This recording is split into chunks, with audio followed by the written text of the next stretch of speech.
Fidèles amis de la virgule judiciaire, bonjour.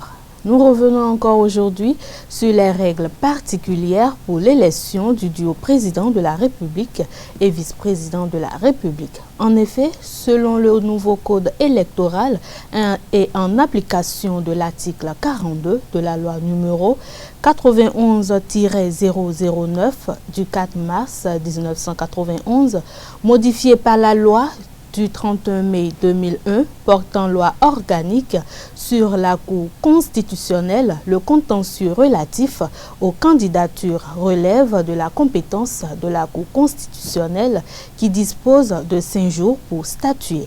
Article 137. Si plusieurs candidats concourants adoptent les couleurs, les signes et ou les sigles de nature à créer la confusion ou le doute dans l'esprit de l'électeur, la Commission électorale nationale autonome Sénat se prononce sur un délai de 2 jours en accordant la priorité aux candidats qui, notoirement, en fait usage ou, à défaut, à celui qui a déposé le premier sa candidature.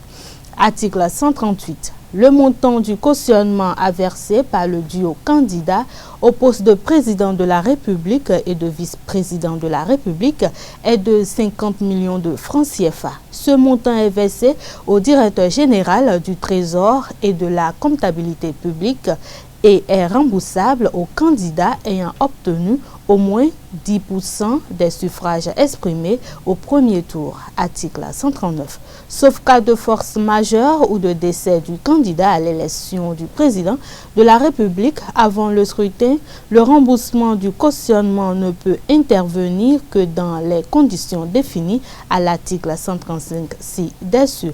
Article 140. Dès la publication de la liste des candidats à l'élection du duo président de la République et vice-président de la République par la Commission électorale nationale autonome, le gouvernement prend les dispositions nécessaires pour assurer la sécurité des candidats.